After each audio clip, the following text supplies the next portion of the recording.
Hello and welcome to Executive Decision. Every week we go head to head with the big guns of business, of thought leaders and economic leaders on the state of the Indian economy, now facing the latest challenge from the corona outbreak.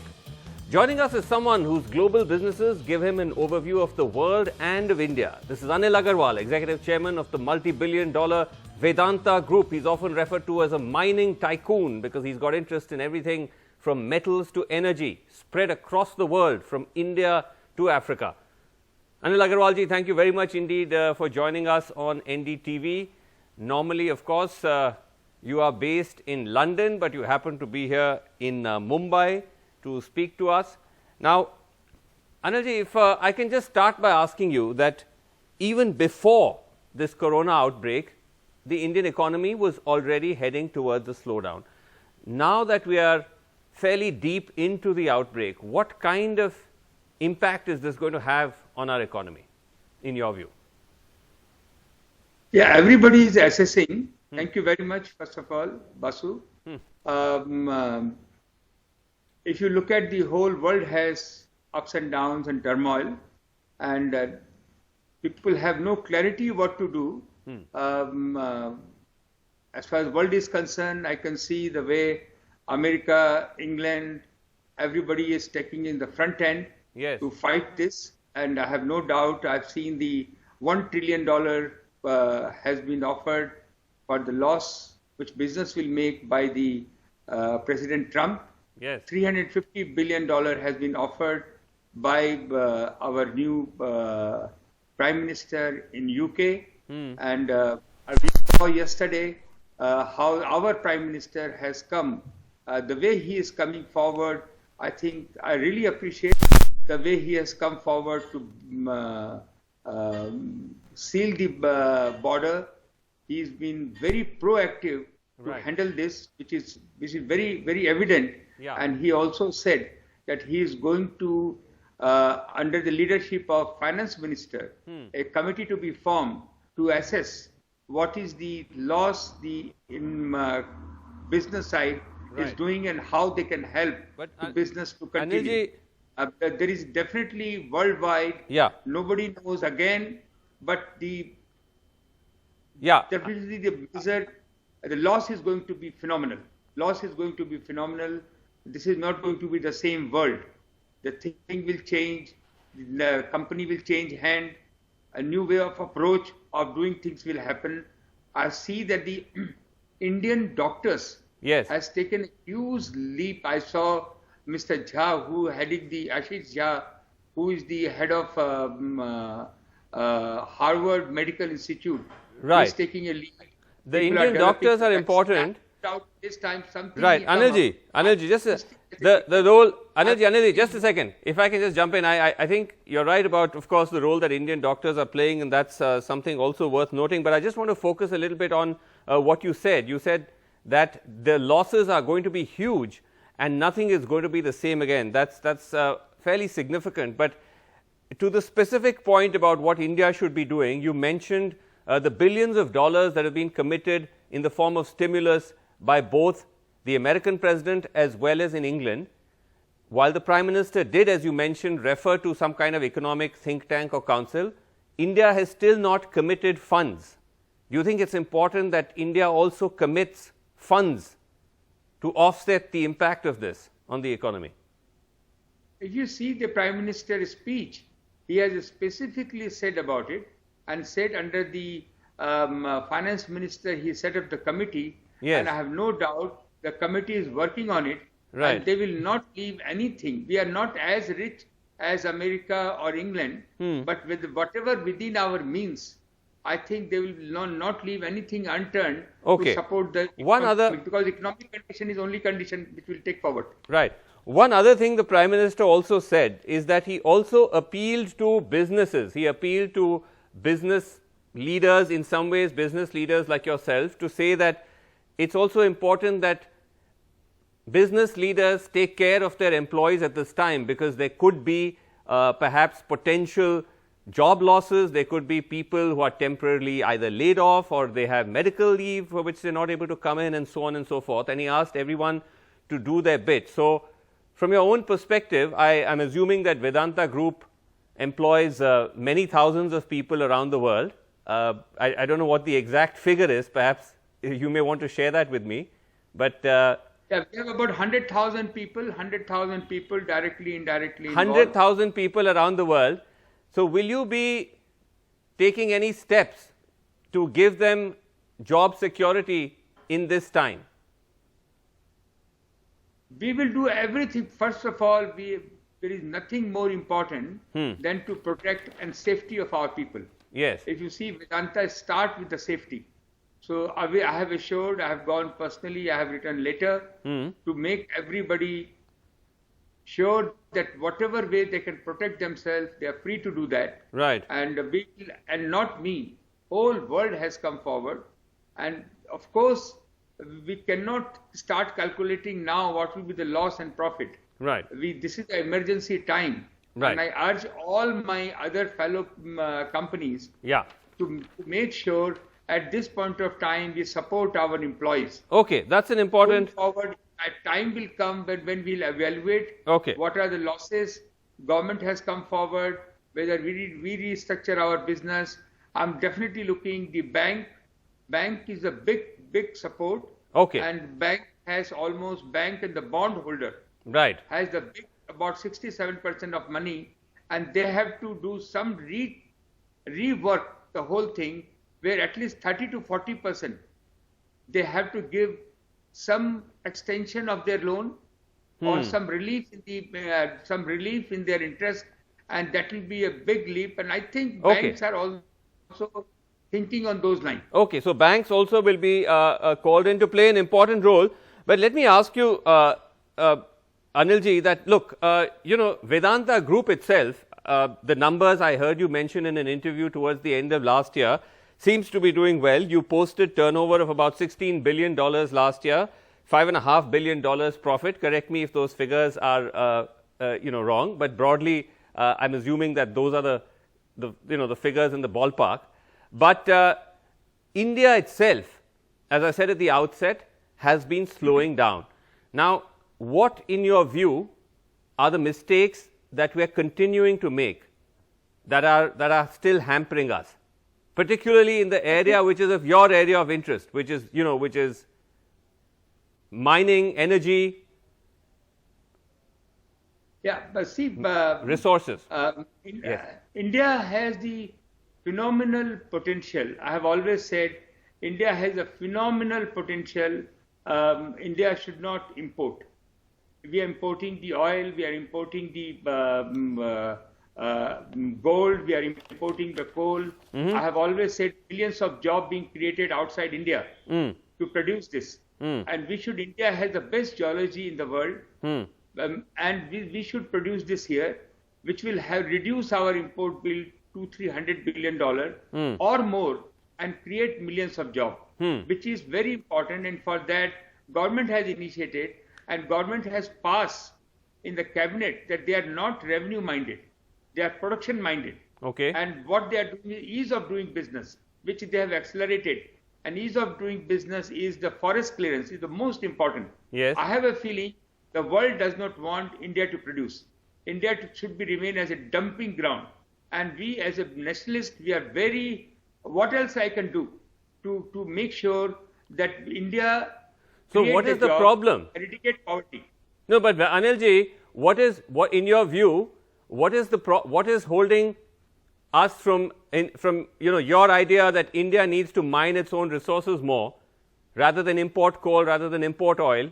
What's the holdback? Are you saying clearances are still taking too long? Yeah, we have told more you trust. Whenever they have entrusted the people, they have delivered. If you see the telecom company, if you see the airport, I never thought this kind of airport, the airline, which we are experiencing, which will happen. They all been done because government has entrusted a world class. And same thing will happen in the mining. We have said self-certification, except the environmental clearance. No other clearance should be required. And biggest thing is the forest clearance, to give the forest clearance maximum 60 days or 90 days. And that will, and trust them, because today's whole world has changed. Today technology is tremendous. The world saying environment, don't produce coal, don't do this. Yes. But in comparison to the Western world, yes, we are not even 5%. Let me come to them at least 50% level. And okay, our technology is much better, because we are doing today's technology, which is a much better. But that was Anilji, one part, and I'm very pleased that the government is very positive. But I see Anilji, the new mines minister, I see the new environmental minister, I see the total industry minister. They all are looking. But Anilji, you're saying you're positive, but the fact is that when you talk about the fact that India needs to ramp up its production of natural resources like coal and so on, isn't this being somewhat counterintuitive, because the whole world is going in a different direction? In India itself, the Prime Minister himself has said that by 2030, so currently, as you know, our energy mix is that 80% are renewables and only 20% are non-renewables. Renewables, of course, being green or cleaner energy. But now the Prime Minister has said that he wants to double that. He wants to make renewables 40% by 2030. That actually means that India will have to cut down on its mining capacities. It will have to cut down on the production of coal. It will have to cut down on its dependence on fossil fuels. Both will happen. Both will happen. We have a massive demand, which is supplied by the import. And if we produce ourselves, we are the master in renewable energy. All over the world, we are the master. We are inventor. So I have no doubt both will happen. But if you think the world will run only on the renewable, it will not happen. But won't that impact? But Anilji, the concern is that, isn't that the fact that you're saying that one needs to be a little more relaxed with forest clearances? You need to continue to depend on renewables. Isn't that going to have a damaging impact on the environment? India is already the world's third largest emitter of greenhouse gases. No, this is all. We are not even any level of industrialization what world has done. We are not even. We are only 5%. Okay. And today, even the coal thermal power what we have a supercritical, and we have to make sure that we are balancing. Okay. Balancing of gas, balancing of your coal, and balancing of renewable energy. Both three will go. Right. And it is a large subject to be worked. But fundamentally, I'm talking about that the natural resource is one, which is a crack. Right. Which should happen in India, so we can eradicate our poverty, create more jobs, because that gives the maximum revenue to the government. Government need money. Their coffer has to be filled up. No, money is of course important. $1 billion goes up. Money is important. You were mentioning to me that you yourself, as Vedanta Group, you are paying tax to what extent? We have paid in the BJP government time 5 years 2 lakh crore rupees tax. 2 lakh crores. Amazing. We are just tip of the iceberg. We don't do much. If Vedanta company like Vedanta 10 company comes up, just imagine government business is to remain for education, right, for health, for environment, but the thing for is water, for infrastructure. Rest of the thing, the government has no business to be in a business. Okay. And our Prime Minister has said that today still 60% economy depend on the government companies. Okay. Anilji. And discretion is amazing. Okay. Discrepancy for government company and the private company. Anilji, you're saying, yeah. One second, you're saying that you paid in the past 5 years, or past 5 years of Modi government, 2 lakh crores in tax. You're asking for more Vedantas to come up, but at the same time, when you talk about the fact that there needs to be trust when it comes to environmental clearances for companies that are especially involved in areas like mining, I'm sure you're aware that your own companies have had to run into rough weather, whether it was in Tuticorin, where the copper plant was shut down because of protests, that there was fears of emissions. 14 people unfortunately were killed in firing, and then of course the case of the bauxite mine in Niyamgiri again being shut down because of protests. So where does that question of trust then get addressed? Because there is also this if you see the Rockefeller perception, when 1820, when he started the oil production in the US, yes, there was a whole hue and cry of environment. 1820. So this is something we have to make sure that we educate the people, we understand the people, and people come along with us. And today's time, that the tremendous the education which is going on. I can tell you one thing: company like us, company like BHP, company like Exxon, and nobody is going to flout the rule. Are you saying that these flout the rule? Are you saying, Anilji, that these charges? Say again. Are you saying that these allegations that of emissions from the Tuticorin plant and so on, are you saying that these charges have no basis? Exactly. See, one thing I'm saying, most important thing, we have large company, 1.3 billion people. Only thing which helped this country, we have done well in agriculture. Yes. It is very, very important that we don't hold on to our production. The moment you hold on to the production, you have to import. Right. So this is whether you stop Goa, whether you stop Tuticorin, whether you stop anything, there is no question. You can environmentally, we are much better off than anybody in the world, and we have the fantastic machinery which work to make sure. But you must understand that the day India develop, India start making their own product, more production. Like today's in the public sector, we have 50 companies and 14-15 banks run by the government, and those are, if this can be given independence, they can increase their production at least 3 times, and millions of jobs can be created, and that will be change the fate of the country. Okay, that is something. And the government sector company is taking a huge role. Okay, all should be at one level.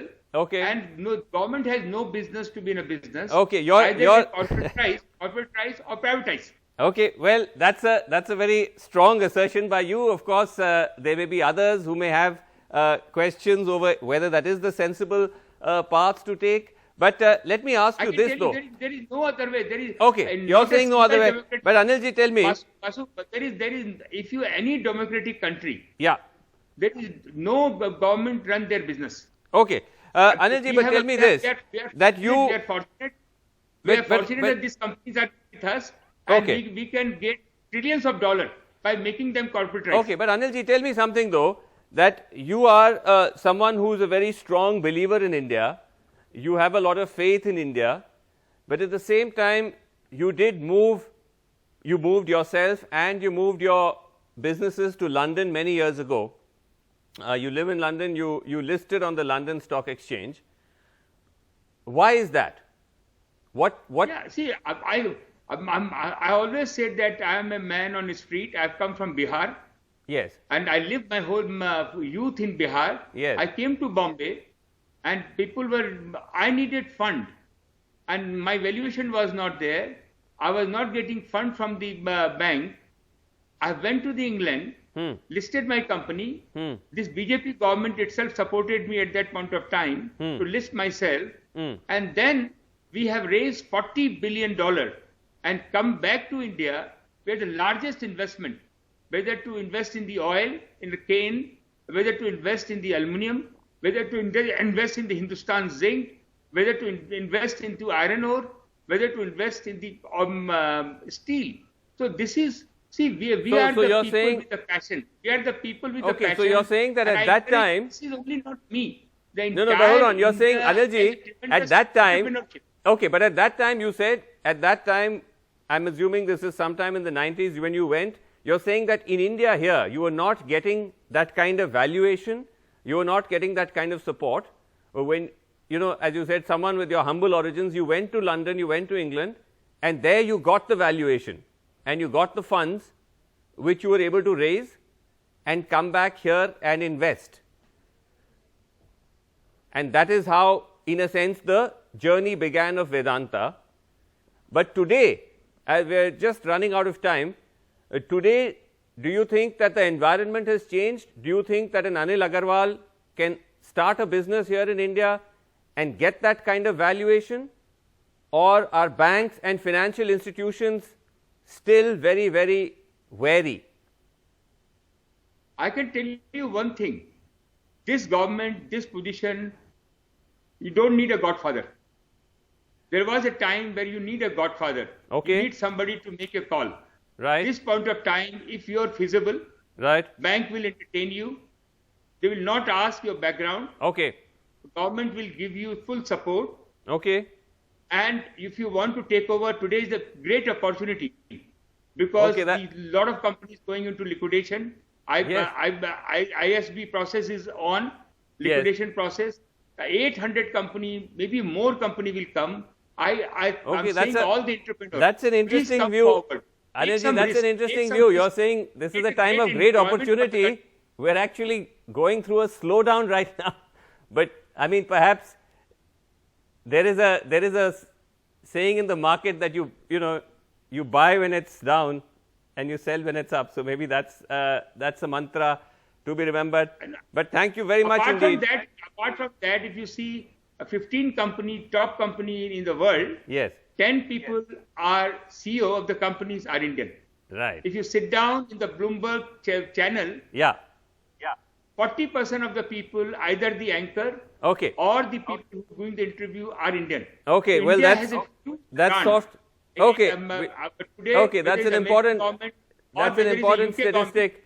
It's really run by the Indians. Okay, that's true. I think that there is a question of soft power when it comes to particularly Indian tycoons and CEOs outside of India. But thank you very much indeed, Anil Agarwal, for talking to us as frank as ever. Thanks very much indeed. Thank you. Thank you very much. Thank you.